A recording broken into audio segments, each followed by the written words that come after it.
Boa noite a todos, a paz seja convosco. Se você estiver vendo esse vídeo em outro horário, boa noite, boa tarde, bom dia, dependendo do horário que você vai ver esse vídeo. Mais uma vez estamos gravando aqui para a honra e glória do Senhor, e eu tenho certeza que, como Deus tem falado nos últimos vídeos, também vai falar nessa noite. Feche os seus olhos. Senhor, meu Deus, meu Pai, te agradecemos, te louvamos por essa oportunidade de mais uma vez gravar esse vídeo aqui, e que essa palavra que vai ser dita aqui hoje possa encher os corações, possa renovar o espírito, restaurar as almas. Em nome de Jesus nós te pedimos que, Espírito Santo, o Senhor faça a tua obra, que é boa, perfeita e agradável, em nome de Jesus. Amém? Quem tem sua Bíblia, abre em Romanos capítulo 5, versículo 17. É verdade que, por causa de um só homem e por meio do seu pecado, a morte começou a dominar a raça humana. Mas o resultado do que foi feito por um só homem, Jesus Cristo, é muito maior. E todos aqueles que Deus aceita e que recebem como presente a imensa graça, reinarão na nova vida por meio de Cristo. Eu gosto muito do apóstolo Paulo, eu não escondo isso de ninguém. E a carta de Romanos é, sem dúvida nenhuma, a carta que eu mais gosto do apóstolo Paulo. Aqui ele estava falando sobre a morte de Cristo, como ela sobrepôs, como ela aniquilou, como ela nos resgatou. A morte, depois que Adão pecou, ela teve domínio, porque Deus virou para Adão e falou com Adão: Adão, não coma desse fruto, porque se você comer desse fruto, certamente morrerá. Ali Deus não estava falando só de morte física, mas também de morte espiritual, porque houve uma separação muito grande entre Deus e os homens. A gente vê isso porque Deus conversava com Adão todos os dias. De repente, por causa do pecado, Adão foi expulso do paraíso. Aos poucos, Deus começou a parar de falar. E chegamos a um ponto que ele escolhia algumas pessoas, que no Velho Testamento chamam de profetas, né? E Deus começou a chamar certos homens e falar só com certos homens. A um ponto dele não mais falar, ficou 400 anos sem falar. Até João começar a profetizar sobre Cristo e o próprio Cristo se manifestar. Irmãos, nós temos que entender uma coisa aqui fenomenal. Paulo está explicando uma coisa no finalzinho aqui que é muito interessante. E todos aqueles que Deus aceita. Nós temos a mania de falar que nós aceitamos a Cristo, né? Mas nós vemos aqui que Deus é que nos aceita. E o próprio Jesus nos diz que não foram vocês que me escolheram, mas eu que escolhi a vós e vos designei que vades e deis frutos, e os seus frutos permaneçam. E me perguntam direto: pastor, será que eu vou perder a minha salvação? Ô irmãos, essa resposta eu até gosto muito de responder, porque o salvo de verdade, aquele que Jesus escolheu, aquele escolhido pelo Senhor, ele realmente não perde a sua salvação. Eu acho isso interessante porque isso dá uma briga muito grande, mas se você lê o que o apóstolo Paulo nos ensina aqui, que aquele que Deus aceita e que recebem como presente a sua imensa graça, reinarão na nova vida por meio de Cristo. Irmãos, aquele que Deus escolheu, ele escolheu. Eu não estou dizendo que você aceita Jesus, aí você pode fazer o que você quiser. Não estou falando nisso, não estou falando disso. Provavelmente esse não se converteu. Mas aquele que se converteu, aquele que é escolhido de Deus, realmente não perde a sua salvação, né? E a gente vê isso pelos frutos. A pessoa muda de vida, a pessoa começa a não mais praticar o pecado, a não mais desejar o pecado, não mais desenfreadamente continuar pecando. A pessoa tem a vida transformada. Conversão é mudança de direção. Eu acho interessante isso, porque eu estava conversando com algumas pessoas, eu estava explicando para elas que o primeiro benefício da morte de Jesus na cruz não foi levar a gente para o céu. Foi nos livrar da morte, como Paulo começa aqui dizendo. Primeira coisa que ele fez foi nos livrar do domínio do pecado e da morte.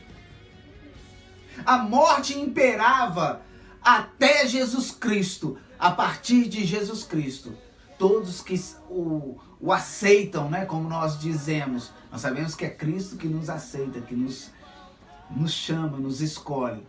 Para todos os escolhidos de Deus, que se tornam filhos de Deus, tem a salvação. Porque a salvação é consequência.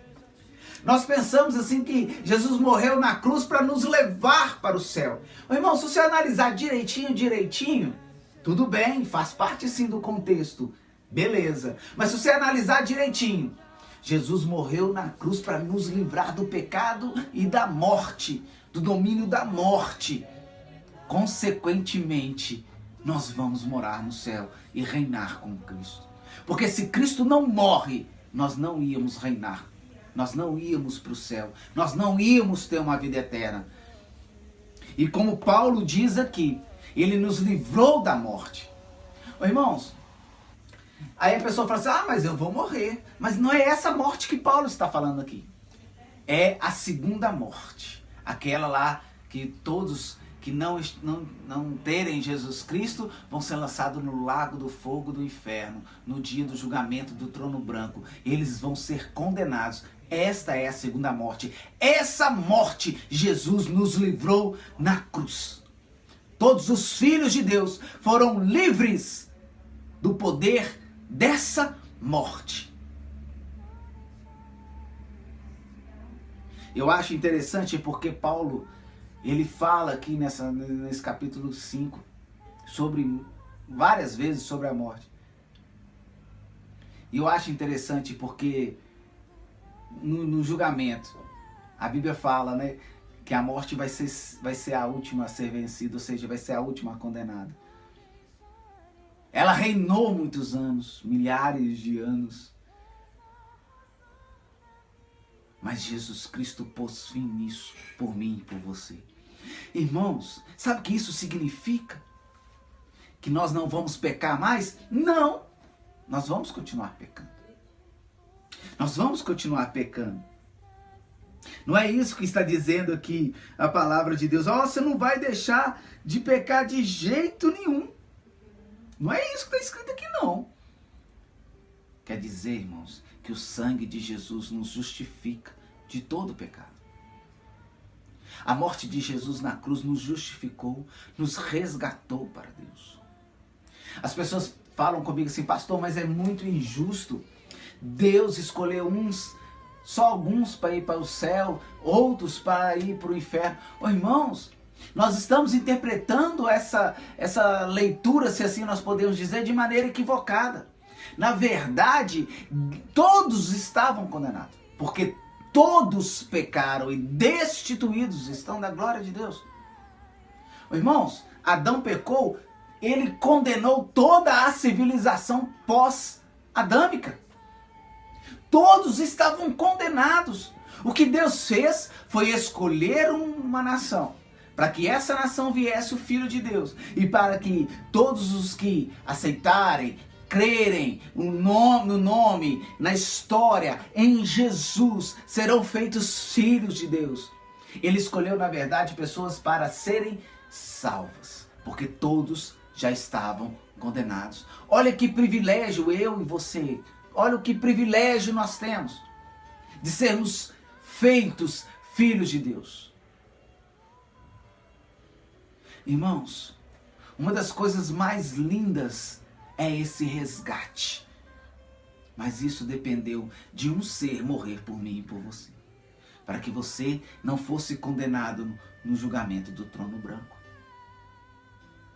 Nunca duvide de que você não é filho de Deus. Se você tem Jesus no coração, se você não pratica as velhas obras, se você continua sempre a pregar a palavra, se você dá fruto, se você continuar uma vida de transformação, mesmo quando você erra, você pede perdão e fala, Deus, eu pequei, mas eu me arrependo. E começa de novo, porque nós infelizmente somos homens adâmicos, homens que pecam. Mas graças a Jesus, Deus joga o nosso pecado no mar do esquecimento e não se lembra mais deles. Lá em João, 1 João 1,9 diz o seguinte: se com a tua boca confessares o teu pecado, ele é fiel e justo para te perdoar e te purificar de toda injustiça. Irmãos, esse é o privilégio que nós temos, de sermos lavados e remidos pelo sangue do Cordeiro. A morte já não tem domínio sobre nós. Consequência disso é que Ele nos lavou, nos purificou e nos fez digno de morar com Ele, eternamente reinar com Ele. Não precisa ter medo.